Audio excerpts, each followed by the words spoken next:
Assalamualaikum warahmatullahi wabarakatuh. Dan salam sejahtera sidang penonton yang dimuliakan oleh Allah SWT. Bertemu kembali kita dalam YouTube ini. Pada kali ini saya akan bicarakan beberapa ajaran Bible yang bercanggah dengan amalan umat Kristian. Dalam pertemuan yang lepas saya telah pun jelaskan bahawa Bible memerintahkan berkhatan, tetapi umat Kristian tidak berkhatan. Dalam pertemuan kali ini, saya mengambil satu sudut di mana Bible menjelaskan tentang pengharaman daging babi. Malangnya, perkara ini tidak diterima ataupun tidak diamalkan oleh umat Kristian. Bahkan umat Kristian menyatakan bahawa daging babi tidak haram bagi mereka. Kita perhatikan beberapa penjelasan dalam Bible dan kita lihat apakah hujah yang dijelaskan oleh umat Kristian tentang dalil penghalalan babi untuk mereka.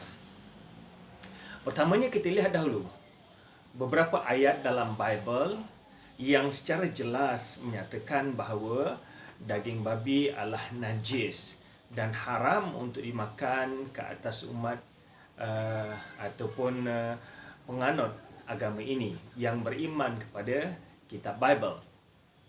Kita perhatikan dalam Old Testament, dalam Leviticus chapter yang ke-11 ayat yang ke-7 hingga ayat yang ke-8, ya. Leviticus chapter yang ke-11 ayat yang ke-7 hingga ayat yang ke-8. Do not eat pigs. They must be considered unclean. They have divided hoofs, but do not chew the cud. Do not eat these animals or even touch their dead bodies. They are unclean.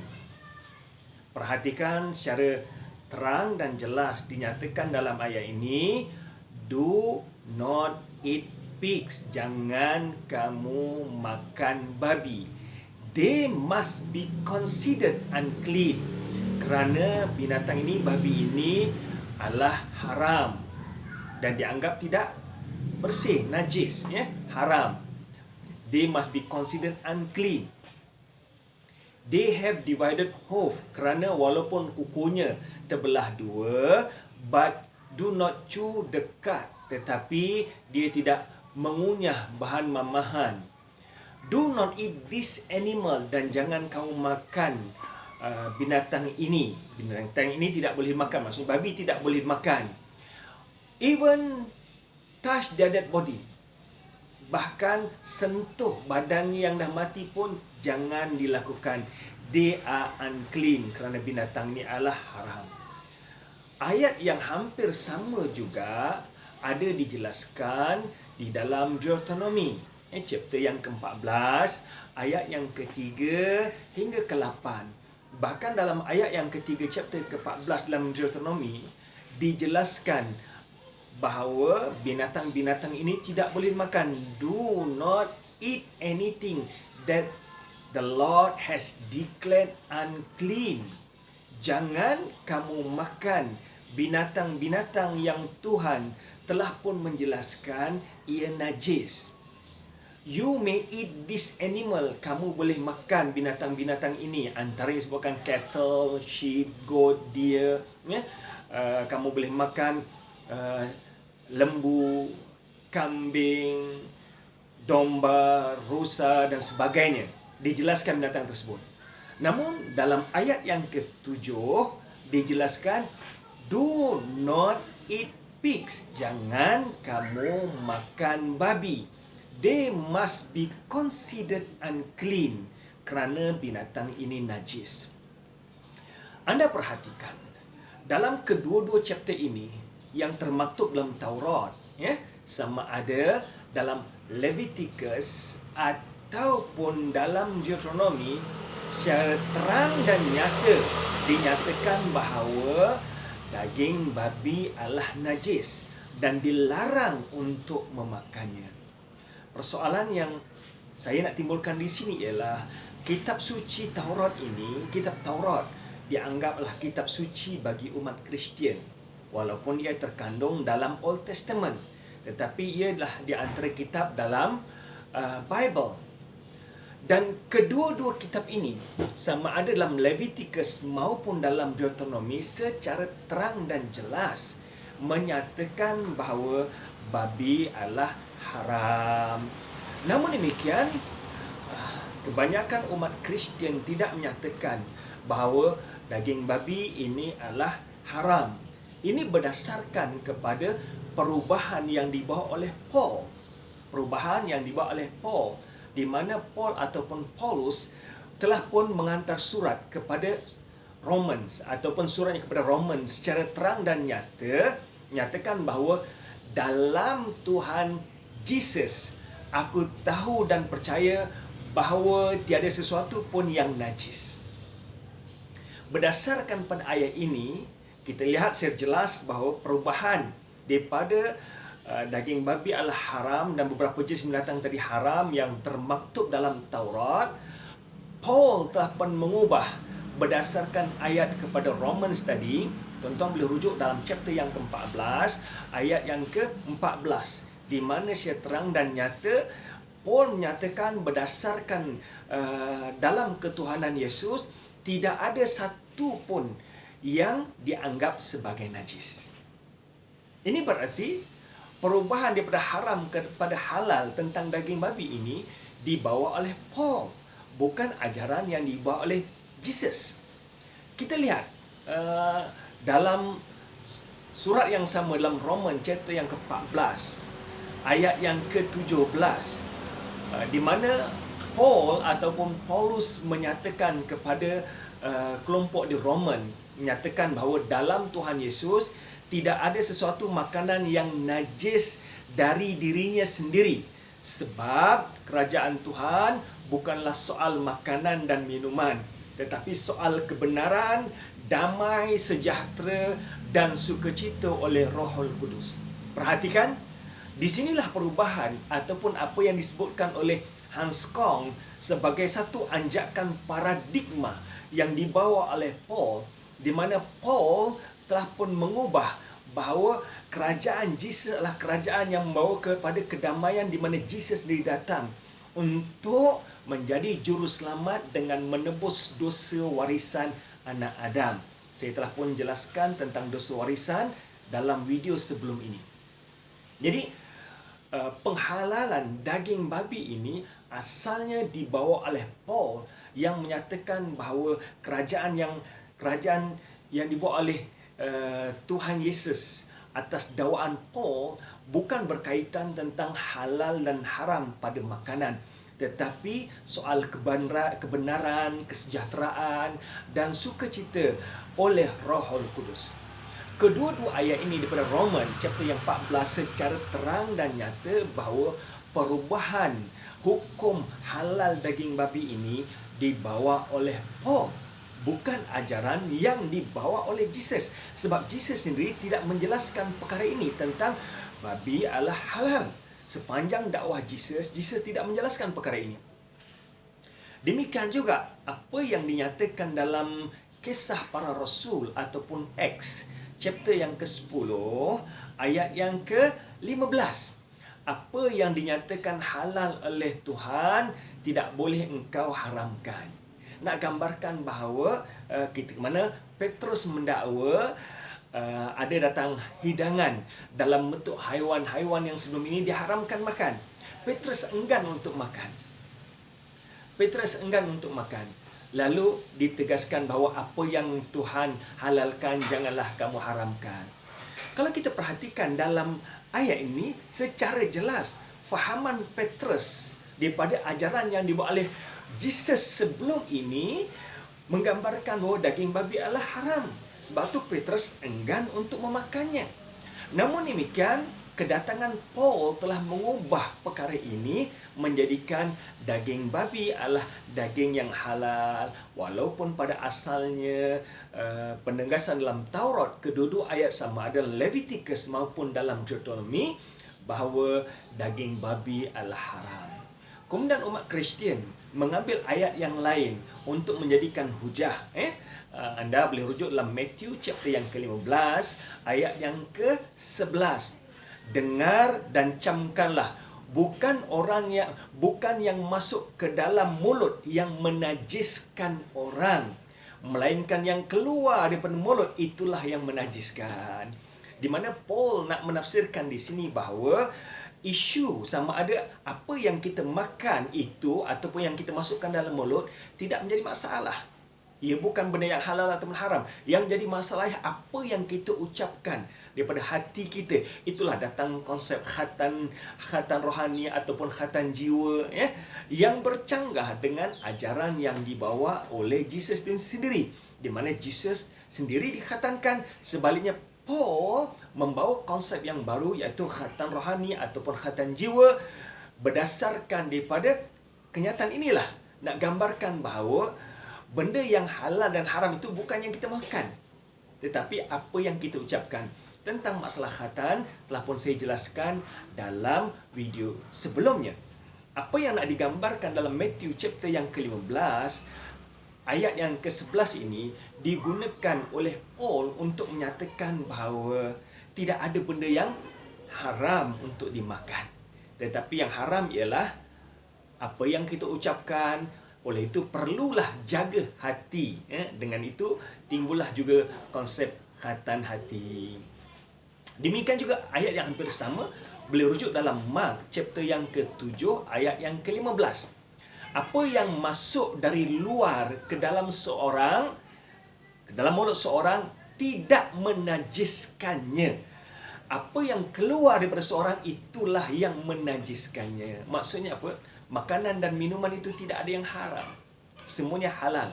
Sebaliknya, apa yang kita lafazkan itu yang perlu diperhatikan. Betapa jauhnya ajaran ini bercanggah dengan apa yang termaktub di dalam kitab Taurat, sama ada dalam Leviticus maupun dalam Deuteronomy. Seperti mana yang saya telah jelaskan tadi. Daripada awal perbincangan kita, saya petik 2 ayat daripada Leviticus dan Deuteronomy yang secara terang dan nyata menyatakan bahawa do not eat pigs, they must be considered unclean. Jangan kamu makan babi, sebab babi adalah najis. Larangan ini secara jelas menyatakan haram untuk memakan daging babi.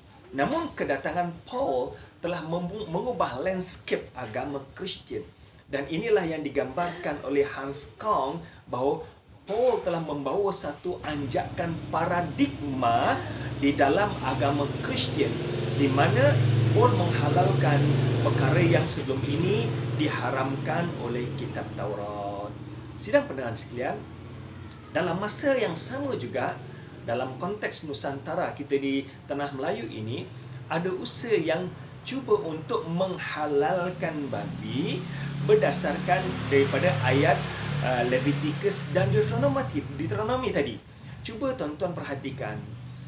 Anda perhatikan ya, dalam Leviticus chapter yang ke-11 ayat yang ke-7 hingga 8. Ayat ini diterangkan, do not eat pigs, they must be considered unclean.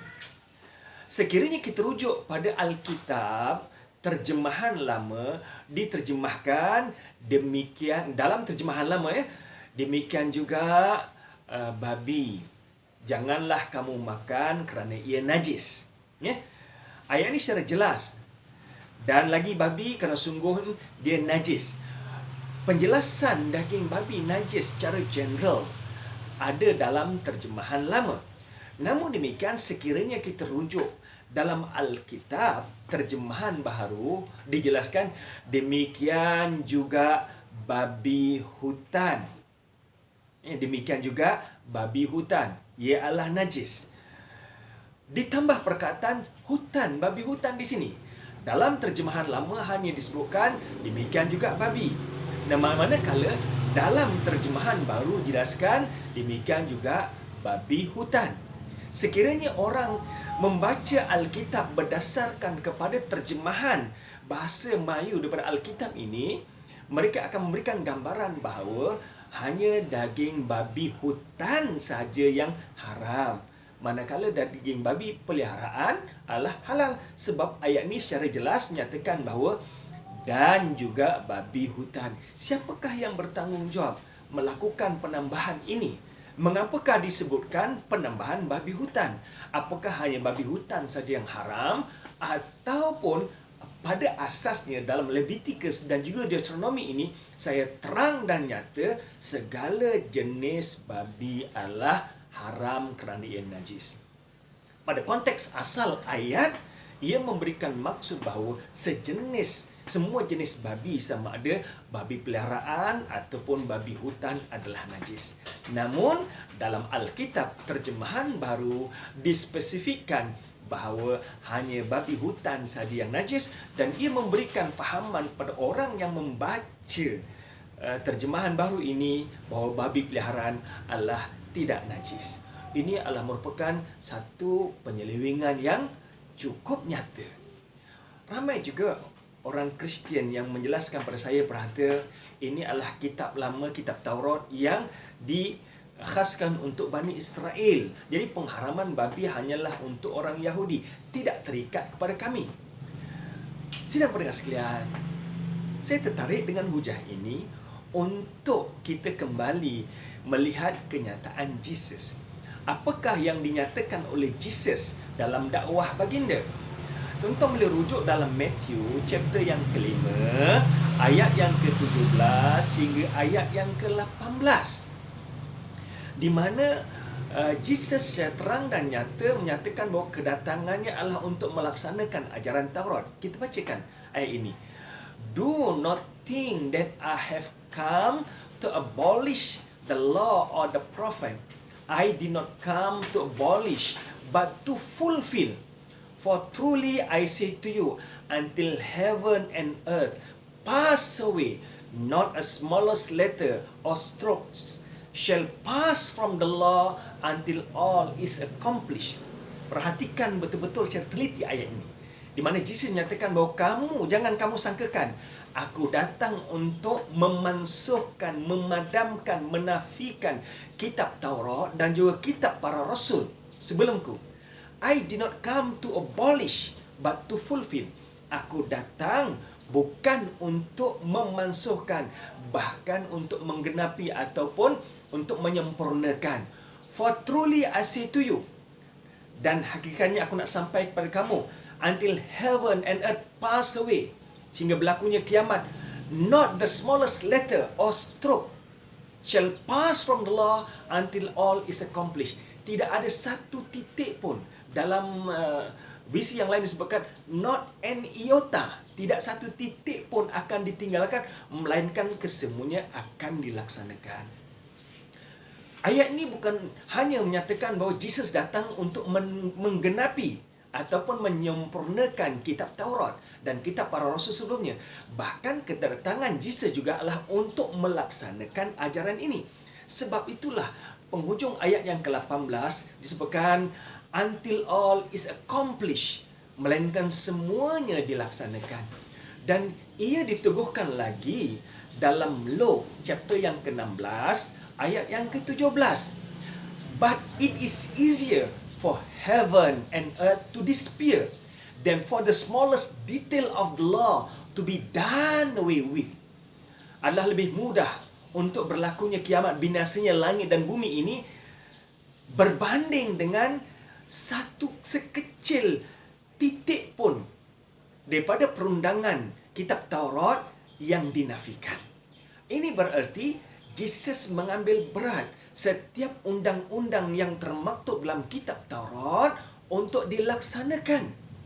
Bahkan Jesus menyatakan bahawa kebinasaan langit dan bumi ini lebih mudah berbanding kita menafikan walau sedikit mana pun ajaran Taurat. Ini bererti di antara ajaran Taurat ialah tentang pengharaman babi. Ini bererti juga bahawa Jesus menegaskan tentang pengharaman babi yang tidak boleh dimakan oleh pengikutnya. Dalam Al-Quran banyak ayat yang menjelaskan tentang pengharaman babi. Saya tidak bercadang untuk menjelaskan kesemua ayat ini. Cukuplah saya berikan satu contoh ayat dalam surah Al-Baqarah. Dan ayat Quran dan hadis yang terang dan jelas tentang pengharaman bagi umat Islam sepakat bahawa daging babi adalah haram dan najis. Innama harrama alaikumul maitatu Innama harrama alaikum maitata waddama walahmal khinzir. Sesungguhnya Allah telah mengharamkan bagimu bangkai, darah dan daging babi.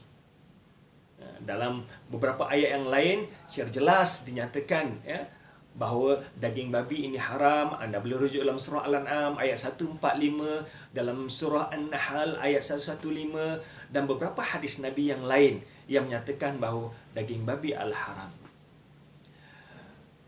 Satu perkara yang menarik di sini tuan-tuan sekalian, bahawa penghalalan daging babi ini adalah dibawa oleh Paul, bukan ajaran Jesus. Sekiranya anda mendakwa bahawa anda mengikut ajaran Jesus, kita lihat mengapa Jesus dalam dakwahnya tidak menjelaskan secara terang dan nyata bahawa daging babi adalah haram. Sebaliknya, Jesus nyatakan bahawa kedatangannya adalah untuk menyempurnakan dan melaksanakan ajaran kitab Taurat, termasuklah tentang pengharaman daging babi.